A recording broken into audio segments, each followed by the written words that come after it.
দর্শক আসসালামু আলাইকুম। শুরু হলো টেলিপ্রেসক্রিপশন। আপনারা জানেন যে টেলিপ্রেসক্রিপশন চ্যানেলের একটি সরাসরি টেলিফোন অনুষ্ঠান। এই অনুষ্ঠানে আমরা স্বাস্থ্য ও চিকিৎসা বিষয়ে বিভিন্ন প্রসঙ্গ নিয়ে আলোচনা করে থাকি। সেই সঙ্গে টেলিফোনে প্রাপ্ত আপনাদের বিভিন্ন জিজ্ঞাসার জবাব দেওয়ার চেষ্টা করে থাকি সরাসরি এই অনুষ্ঠান থেকেই। দর্শক, আমাদের যে পঞ্চ ইন্দ্রিয় রয়েছে, বিশেষ করে নাক, কান এবং গলা, এই তিনটি কিন্তু কোনো না কোনো ভাবে এই পঞ্চ ইন্দ্রিয়ের সাথে কিন্তু সম্পৃক্ত। আজকে আমরা এই তিনটি অর্গান নিয়ে কথা বলবো, নাক, কান এবং গলার বিভিন্ন রোগ নিয়ে কথা বলবো, এবং এই সময়ে এই নাক, কান এবং গলার কি কি রোগের প্রবণতা বেড়েছে সেগুলো নিয়ে কথা বলবো এবং আপনাদের বিভিন্ন প্রশ্নের উত্তর দেওয়ার চেষ্টা করব। আজকে আমাদের স্টুডিওতে উপস্থিত আছেন এই বিষয়ের উপর দুজন বিশেষজ্ঞ। আসুন পরিচিত হই। আমার বাম দিকে রয়েছেন ঢাকা মেডিকেল কলেজ ও হাসপাতালের নাক, কান, গলা বিভাগের প্রধান অধ্যাপক ডাক্তার এএফ মহিউদ্দিন খান। তারপরে আছেন একই মেডিকেল কলেজ ও হাসপাতালের সহকারী অধ্যাপক ডাক্তার মোহাম্মদ আবু ইউসুফ ফকির। দর্শক, আগেই বলেছি আমাদের অনুষ্ঠানটি সরাসরি সম্প্রচারিত হচ্ছে। অনুষ্ঠানের টেলিফোনের মাধ্যমে আপনি অংশ নিতে পারেন। যে নাম্বারগুলোতে আপনি ফোন করে আমাদের অনুষ্ঠানে অংশ নেবেন সেই নাম্বারগুলো কিছুক্ষণের মধ্যে টিভি স্ক্রিনে ভেসে উঠবে। আপনাদের ফোনের অপেক্ষা রইলাম। ততক্ষণে আমরা আজকের বিষয়ে কিছুটা আলোচনা করব। আমি প্রথমেই অধ্যাপক ডাক্তার এএফ মহিউদ্দিন খান, আপনার কাছে জানতে চাইবো যে নাক, কান, গলার তো অনেক রোগ রয়েছে, সারা বছরই বিভিন্ন ধরনের রোগ হয়। তো এই যে গরম পড়েছে এখন এবং এই যে একটা ভ্যাপসা পরিস্থিতি, এর সাথে এই সময়ে নাক, কান, গলা রোগ বেড়ে যাওয়ার কোনো সম্পর্ক আছে কিনা? কি কি রোগগুলো বেড়ে যায়? জি, ধন্যবাদ আপনাকে। আসলে এই গরমের জন্য সাধারণত আমাদের তো নাক, কান, গলার কিছু কমন রোগ আছে, কিন্তু এই গরমের জন্য কিছু রোগ বেড়ে যেতে পারে। যেমন কানের জন্য যদি আমরা আসি, কান থেকে শুরু করি। কানে যেটা হয় সেটা হচ্ছে কানে চুলকাতে পারে। কান, আমরা অনেকে কানটা চুলকাই, কানে এই চুলকাতে চুলকাতে ব্যথা হতে পারে। আচ্ছা আচ্ছা, খুব কমনলি আমরা যদি আনি, এর মধ্যে নাকে যদি আনি, নাকটা তার নাক দিয়ে সর্দি পড়তে পারে, নাকে ব্যথা হতে পারে, মাথা ব্যথা হতে পারে, যেটা আমরা এক কথায় বলি রাইনাইটিস, বা ওদিক দিয়ে যদি আরো ভিতরে যাই সাইনোসাইটিস বাড়তে পারে গরমের জন্য। তারপর আরো নিচে যদি নামি, গলাতেও প্রবলেম হতে পারে। গলাতে আমার টনসিল থেকে শুরু করে টনসিলাইটিস, টনসিলের প্রবলেম, ফ্যারিংসের প্রবলেম, ফ্যারিঞ্জাইটিস, ইভেন নিচের দিকেও নেমে যেতে পারে। পুরোটাকে গরম এবং গরমের সাথে আমরা গরম থেকে রিলিফ পেতে চাই, এবং রিলিফ পেতে গেলে আমরা অনেক সময় ঠান্ডা ইউজ করি, সেগুলোর সাথে রিলেটেড। সুতরাং রোগগুলো আমাদের তিন জায়গাতে এফেক্ট করতে পারে এই গরমের জন্য। আচ্ছা আচ্ছা। তো গরমে যে এই রোগগুলো হচ্ছে, আমরা জানি যে নাকের সমস্যা, কানের সমস্যা বা গলার সমস্যাগুলো সাধারণত শীতের সময় বাড়ে, ঠান্ডায় বাড়ে। তো এখন গরমেও আপনি বললেন যে বাড়তে পারে। তো এটা কেন, কিভাবে এটা হয়? অতিরিক্ত গরমে আমরা রিলিফ পাওয়ার জন্য বেশি ঠান্ডা পানি আমরা ইউজ করি বা ঠান্ডা পানি খাই। আর বিশেষ করে আরেকটা হচ্ছে যে ওয়েদারে যে হিউমিডিটি, যে শীতকালে যে হিউমিডিটি ওয়েদারের মধ্যে কম থাকে, আর্দ্রতা এখন বেশি, তো গরমের দিনে দেখা যায় আর্দ্রতা ওয়েদারে বেশি। আর্দ্রতা থাকার জন্য যে কানে যে স্যার কতক্ষণ আগে বলতেছিলেন যে ফাঙ্গাল ইনফেকশন বা কান চুলকানো, ফাঙ্গাল ইনফেকশন গ্রো করে, যেহেতু টেম্পারেচার, সুইটেবল টেম্পারেচার এবং আর্দ্রতার দুইটা সমন্বয়ে দেখা যায় ফাঙ্গাল ইনফেকশনটা খুব বেশি হয় এই সময়টাতে। আর্দ্রতা যেহেতু বেশি থাকে, আর্দ্রতা বেশি এবং টেম্পারেচার বেশি। একটা ব্যাপার যে যখন আমরা ঘামিয়ে যাই, ঘামে যাওয়ার পরে যে একটা সিক্রেশন তো হচ্ছে, এই সিক্রেশনটা আমার কানের ভিতরে চুলকানোটা ভালো কথা বলছেন উনি, যে আমাদের ইসুসার ভালো কথা বলছেন যে একটা ছত্রাকের ব্যাপারটা, ফাঙ্গাসের ব্যাপারটা। কিন্তু এর সাথে আরেকটা ব্যাপার আছে। ধরেন একটা কানে আগে থেকেই তার একটা কানে খোর, যেটাকে আমরা বলি ওয়াক্স, অল্প কিছু জমে আছে, ওটা আপনি এর আগে ডিস্টার্ব করছিল না, কিন্তু যখনই আপনি ঘামালেন, ঘাম বেরোলো, ওই ঘামটা তো একটা তরল জিনিস, ওটা ভিতর গিয়ে ওটাকে একটু লিকুইড বা একটা তরল করলে সে ইরিটেট করতে পারে, অর্থাৎ তার কাছে একটা খোঁচানো বা চুলকানো বা একটা অস্বস্তি বোধ, তখন সে চুলকাতে পারে।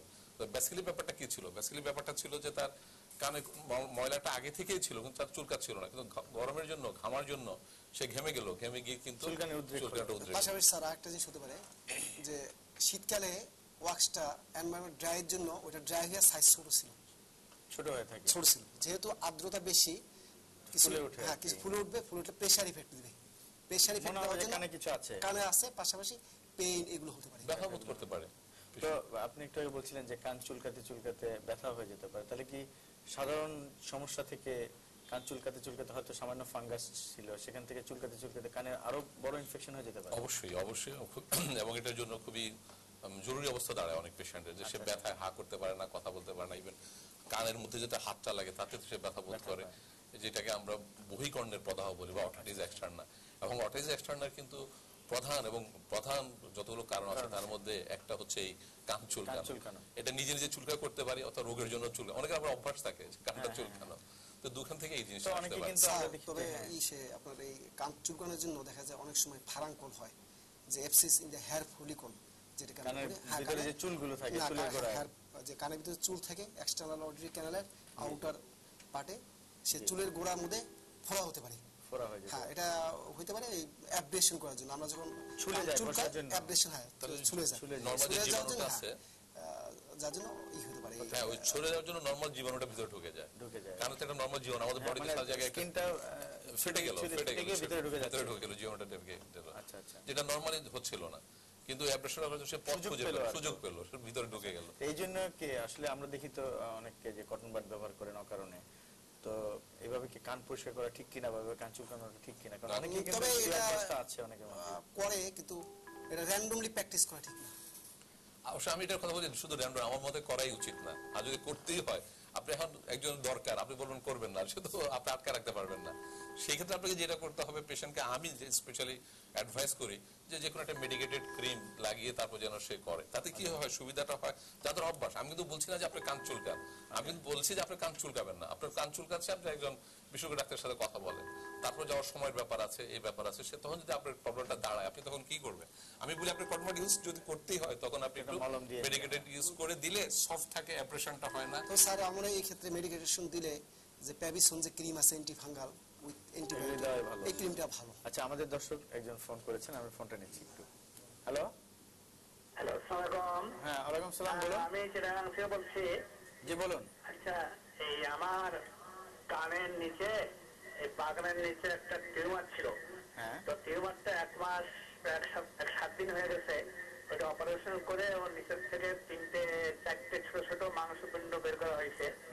এখন ঘাটা শুকায় গেছে, কিন্তু ওই জায়গাটা এখনো ব্যথা আছে, এবং ওই কানের নিচে দিয়ে ভিতরে এখনো কানের মধ্যে মাঝে মাঝে ওই ইয়ে করে ওঠে, যেমন করে আপনার বিদ্যুৎ চমকা, যেরকম ওইরকম বিদ্যুৎ চমকানোর মতো করে ওঠে, সেটা ব্যথা করে, এবং মুখটা একটু বাঁকা হয়ে গেছে, কথা বলতে অসুবিধা হয়।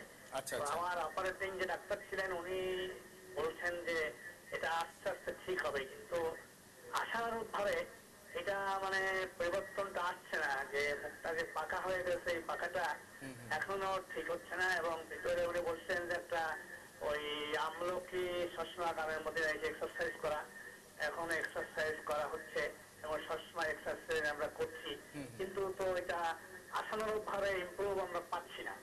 এখন আমাদের হট ক্যান বি ডান, কি করণীয় আছে, আমাদের সুপরামর্শ পেলে আমরা উপকৃত হব। আচ্ছা আচ্ছা, জি, আমাদের সাথেই থাকুন, আমাদের বিশেষজ্ঞ জবাব দিচ্ছি। আচ্ছা, আপনি যেভাবে একটা বর্ণনা দিলেন তাতে আমার মনে হচ্ছে যে একটা লালা গ্রন্থি থাকে আমাদের কানের নিচে এবং সামনে, এই লালা গ্রন্থিতে হয়তো কোনো টিউমার হয়েছে। আপনার বর্ণনা থেকে আমি বলছি আর কি, ওটাকে প্যারোটিড বলে, প্যারোটিডের উপরে কোনো টিউমার হয়েছে বা সেটা অপারেশন করতে গিয়েছেন আপনি। এখন দুটো প্রবলেম বলেছেন আপনি বলেছেন যে 7 থেকে 10 দিন আগে আপনার অপারেশনটা হয়েছে এবং ব্যথা অনুভব করছেন। আরেকটা বলেছেন আপনি যে কানের ভিতরে বিদ্যুতের মতো চমকাচ্ছে। তৃতীয় কথা, প্রবলেমটা আপনি বলেছেন যে আপনার মুখটা বাঁকা হয়ে গেছে। এখন এই যে 3টা কথা, প্রথম কথাটা যেটা হচ্ছে ব্যথা, একটা অপারেশন করার পরে 7 দিন থেকে 10 দিন পরে একটু অল্প ব্যথা, হালকা ব্যথা, অস্বস্তি বোধ থাকতেই পারে। কানের ভিতরে বিদ্যুতের মতো চমকাচ্ছে, সেটাও থাকতে পারে কখনো, যদি আমরা আমাদের যে শরীরের প্রত্যেকটা জায়গায় কিন্তু আমাদের স্নায়ু আছে, স্নায়ুতন্ত্র আছে, সে স্নায়ুর কোনো একটা হয়তো কাটা গেল বা তাকে ইরিটেট করা বা কোনো কারণে সে ইরিটেট হয়ে আছে। আপনি যখন একটা অপারেশন করার পরে এটা কিন্তু একটা হিলিং প্রসেস, যেটা বলে হিলিং প্রসেসে গিয়ে নার্ভটা পড়ে আটকা পড়ে গিয়ে হয়তো নার্ভের চাপ পড়ছে, এটা মেনে নেওয়া গেল। তো তৃতীয় যেটা বলেছেন সেটা কিন্তু আসলে আপনাকে না দেখে বলা কঠিন। তবে সাধারণত এখানে যে ব্যাপারটা হলো, আমাদের ওই প্যারোটিড যে গ্রন্থিটা বললাম তার ভিতর দিয়ে আমাদের মুখের মধ্যে চোখ বন্ধ করা, মুখের মধ্যে পুরো মুখটার যে আমরা দুটো ভাগ করে নেই, তার একটা ভাগে ডান দিকে বলি, বাঁ দিকে বলি, একটা দিক থেকে একটা নার্ভ হচ্ছে ফেসিয়াল, ওই নার্ভটা আমাদের মুখের ভিতরে বিস্তৃত হয়ে থাকে এবং ওর কাজের উপরে আমাদের হাসতে গেলে ভালো হাসা, চোখ বন্ধ করলে চোখ বন্ধ হয়ে যাওয়া, কপাল কুচকাতে গেলে ভালো করে কুচকানো, মুখটা ফুলাতে গেলে ফুলা, প্রত্যেকটা জিনিস কিন্তু এই নার্ভের উপরে নির্ভরশীল। এখন কোনো কারণে হয়তো আপনার ওই নার্ভটা, আমি যদি বলি ইনজুরি হয়েছে অথবা কাটা গেছে অথবা নার্ভটা কোনো কারণে ডিস্টার্বড, সেই ক্ষেত্রে কিন্তু এই জিনিসটা করতে পারে। অথবা টিউমার হয়তো ওইভাবে ইনভেট ছিল, অথবা এভাবে ইনভেট ছিল যে উনি ডাক্তার সাহেব যিনি সার্জারি করেছেন এটাকে সম্ভবপর ছিল না, সেটা নার্ভটা মানে নষ্ট হয়ে যাওয়াটা অবশ্যম্ভাবী ছিল, হতে পারে এটা করার কিছুই ছিল না। এবং এটা স্যার এখন এটা একটা হতে পারে স্যার, ইট মে বি নিউরোপ্ল্যাক্সিয়া, যেটা একবার নার্ভ অবশ হয়ে যাওয়া, হয়তো কিছুদিন পরে এটা ভালো হয়ে যাবে। আর নার্ভ যদি সেরকম হয় অবশ হয়ে গেলে সেটা চান্স হয়ে যাওয়ার চান্স থাকে। আর পাশাপাশি যদি নার্ভ ট্রান্সেকশন অথবা নার্ভ যদি কাটা যায়, সেই ক্ষেত্রেও আপনার সম্ভাবনা থাকবে, যদি আপনি ফিজিওথেরাপি নেন, যদি প্রপারলি ফিজিওথেরাপি নেন, সেক্ষেত্রে দেখা যাবে যে আপনি 100% রিকভারি না হলেও 70 থেকে 80% আপনার রিকভারি হবে। সেক্ষেত্রে অবশ্যই আমি বলবো যে আপনি একটা মেসেজ করতে ভালো না, পাশাপাশি কোনো ভালো ফিজিওথেরাপি আপনি গাইডেন্সে চিকিৎসা নেন, কারণ আপনি যেভাবে ক্লাস করছেন সেটা হয়তো ম্যাথমেটিক্যাল হচ্ছে না, সেখানে মেসেজ আছে, লাইট আছে, রেডিয়েশন আছে, সবকিছু মিলে ভালো একটা ফিজিওথেরাপি সেন্টারে কোন ব্যক্তির কাছে কোন একটা ভালো সেন্টার, বা বিশেষ করে আমার মনে হয় আপনি চিটাং মেডিকেলে এই ব্যাপারে আপনি যোগাযোগ করতে পারেন, ফিজিওথেরাপি ডিপার্টমেন্টে। আমরা আলোচনা আবার আসবো, দর্শক একজন লাইনে আছেন, ফোনটা নিচ্ছি। হ্যালো হ্যালো হ্যালো, আমি বলছি।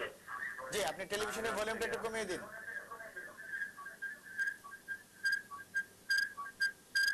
হ্যালো, টেলিভিশনের ভলিউমটা কমিয়ে কথা বলুন প্লিজ। আমি নারায়ণ থেকে বলছি। জি বলুন। আচ্ছা, কানে যে পানি যায়, হ্যাঁ পানি গেলে মনে হয় ব্যথা করে, হ্যাঁ, ওই সময় ওটা চিকিৎসা কি? মানে কানে পানি গেলে কান ব্যথা করে, কান দিকে এমনিতে পানি পড়ে? হ্যাঁ, পানি পড়ে। কতদিন থেকে এই সমস্যা আপনার, বা কতদিন, কত মাস? অনেক দিন থেকে এরকম কানে পানি পড়ছে? দুই কানই না এক কান? এক কানে। আচ্ছা, কান কি চুলকায়? হ্যাঁ, কান চুলকায় আপনার একই সাথে? কান চুলকায়, শুধু ব্যথা করে এবং ঠান্ডা লাগলে ব্যথা করে। আচ্ছা আচ্ছা, তো যে কানটা দিয়ে পানি পড়ে সেই কানে কি কম শোনেন একটু? হ্যাঁ, কম শুনি।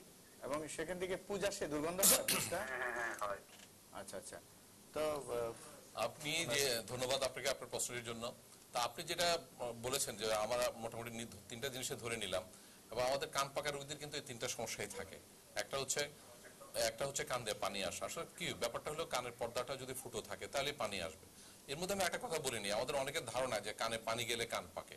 কানে পানি গেলে কান পাকার কোনো সম্ভাবনা নেই। তবে যে কান আগে ইনফেকশন করা আছে, প্রদাহ করা আছে, বা চামড়া ফুটো হওয়া আছে, সেই ক্ষেত্রে কিন্তু আপনার কান পাকা রোগীর কানে পানি গেলে কানের সমস্যা, নাহলে নরমাল সুস্থ লোকের কান না পানি যাওয়ার পরে বরং আরো ভালো, কারণ আপনার হাতটা ধুতে হয়, কানটা তো ধুতে হবে, ওটা তো একটা চামড়া জিনিস তৈরি, কানটা পরিষ্কার হয়ে যায়। তো আপনার এই ক্ষেত্রে যেটা হচ্ছে, আপনার মনে হয় যে কানে পানি গেলে ওই পর্দাটা ফুটো থাকার জন্য পানিটা একদম মধ্যকর্ণে চলে যায়, মধ্যকর্ণে চলে গেলে আপনাকে প্রদাহটা বা ইনফেকশনটা আবার আসে। পাশাপাশি সারা একটা জিনিস, যে যাদের কান পাকা থাকে তাদের upper respiratory tract infection, tonsillitis, sinusitis হলে একটু ঠান্ডা লাগলেই মনে হয় আপনার কান পাকাটা বাড়ে।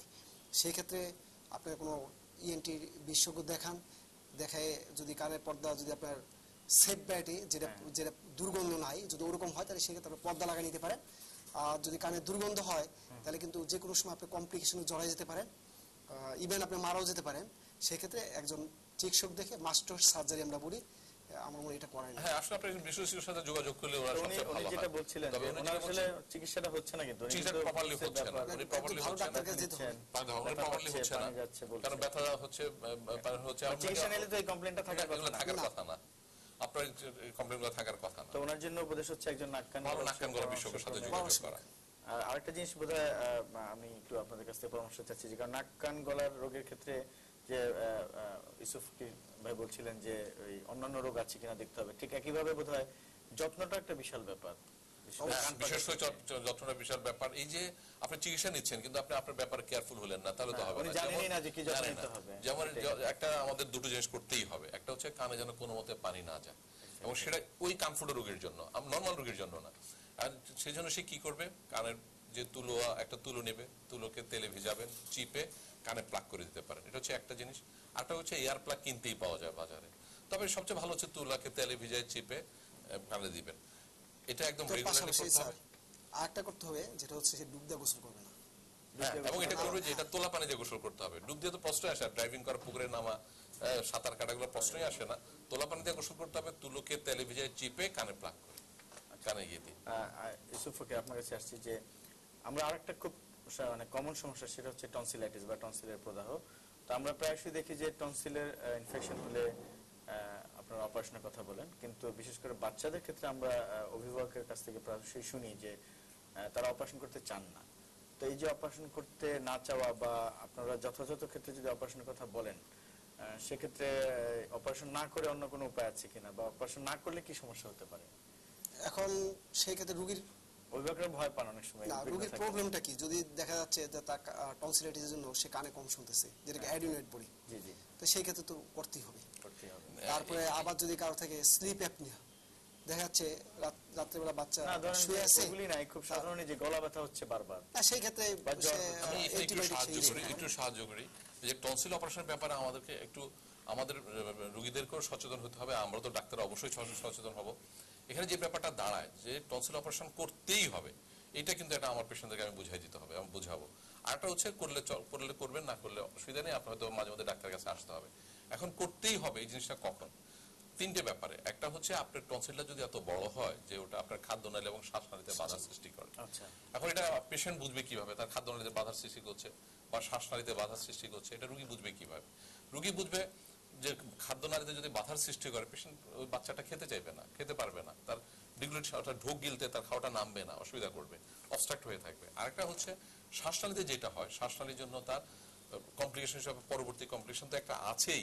আর যেটা আমার পেশেন্টরা রোগীর অ্যাটেন্ডেন্স বা বাবা বুঝতে পারবেন, সেটা হচ্ছে রোগীটা বাচ্চাটা নাক ডাকতে পারে, নাক ডাকবে, রাতে ভালো করে সে ঘুমাতে পারবে না, বিছানায় এপিট ওপিট করবে, হা করে ঘুমাবে, ঘামায় যাবে বাচ্চা। এই তিনটা চারটা কারণ হচ্ছে তার যে শ্বাসনালীতে বন্ধ হচ্ছে, এটা বোঝানো। এবং এটা ছাড়া কিন্তু পরবর্তী অনেকে বলে যে আমাদের কাছে এসে বলে, আমার তো 5 বছর আগে আপনি বলছেন অপারেশন করতে, আমি করি না, বাচ্চাটা তো ভালো আছে, কিন্তু বাই দিস টাইম কিন্তু তার নানা প্রবলেম ডেভেলপ করে যায়। আচ্ছা, এর মধ্যে যেটা আমি বলছিলাম যে মানে সেই প্রবলেম গুলো তো আসলে অভিভাবক হয়তো বুঝেন না। আমরা বুঝে পেশেন্ট পেয়েছি বলছে, আমরা যে আপনার বাচ্চার মুখটা তো দাঁত উঠে গেল, চেহারাটা খারাপ হয়ে গেল, নাকটা চুরি হয়ে গেল, সে বলে ও ফুফুর চেহারা পেয়েছে বা ওর চাচার চেহারা পেয়েছে। যোগ করতে হবে, সেটা হচ্ছে অনেক বাচ্চা কানে কম শুনে অভিভাবক এই জিনিসটা বুঝে না। এটা সেটা কিভাবে বুঝতে হবে? যে তার স্কুল পারফরমেন্স কমে যাবে, অথবা সবাই টেলিভিশন দেখতেছে, সে হঠাৎ করে যে সাউন্ড বাড়াই দিল। আচ্ছা আচ্ছা, তাহলে এগুলো দিয়ে যে কথা বলছি এটা আইডেন্টিফাই করতে হবে। কিন্তু আসলে কানে কম শুনলেই যে অপারেশন করতে হবে সেটা তো আমার মনে হয় একটা আগেটা চিকিৎসা আছে। কানে কম শুনলেও এটা আমরা চিকিৎসা দিব, চিকিৎসা দেওয়ার পরেই অপারেশন একটা চিকিৎসা, অপারেশনে একমাত্র চিকিৎসা না। ইউসুফ যে ভালো একটা পয়েন্ট আনছে, কিন্তু আমাদের মা বাবারা আমরা অনেক সময় এটা খেয়াল করতে পারি না যে আমার বাচ্চাটা কি কানে কম শুনছে কি শুনছে না। এটা কিন্তু খুব ভালো পয়েন্ট একটা এটা, কিন্তু এটার ব্যাপারেও কিন্তু এটা যে হলেই যে অপারেশন করে ফেলবো তা না। আচ্ছা, অপারেশন নিয়ে একটা কথা আছে যে অনেকেই বলেন যে টনসিল তো শরীরে রোগ প্রতিরোধ ক্ষমতা দেয়, তো বাচ্চার যদি এটা অপারেশন করে ফেলা হয় তার রোগ প্রতিরোধ ক্ষমতা কমে যাবে কিনা? আসলে এটা আমাদের রোগ প্রতিরোধ ক্ষমতার সাথে জড়িত, কিন্তু কতক্ষণ পর্যন্ত? এটা বেসিক্যালি আমাদের 3 বছর পর্যন্ত এটা ভালো ক্ষমতা থাকে। সেজন্য বলা হয় যে ওই যে আমি বললাম করতেই হবে, অ্যাবসলিউট ইন্ডিকেশন। ওর মধ্যে না পড়লে সাধারণত 3 বছর আগে গুলো না করাই ভালো।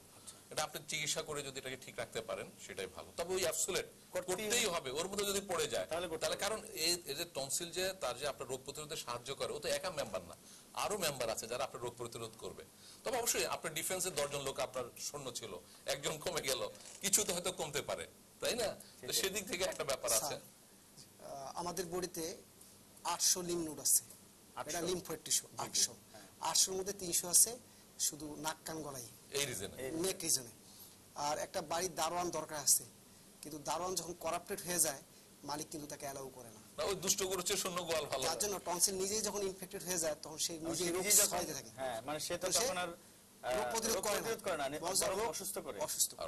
তো ডাক্তার আবু ইউসুফ ফকির, আপনাকে অনেক ধন্যবাদ, এবং মহিউদ্দিন খান আপনাদের অনেক ধন্যবাদ আছে আমাদের স্টুডিওতে আসার জন্য। আমাদের বিদায় নিতে হচ্ছে। দর্শকবৃন্দ, আপনারা কষ্ট করে আমাদের অনুষ্ঠান দেখলেন, এই জন্য আপনাদেরকে সবাইকে ধন্যবাদ। প্রিয় দর্শক, এতক্ষণ যারা আমাদের সাথে ছিলেন আপনাদের সকলকে অনেক অনেক ধন্যবাদ। আগামীতে আবার দেখা হবে অন্য কোনো বিষয় নিয়ে। সবাই ভালো থাকুন, সুস্থ থাকুন। আল্লাহ হাফেজ।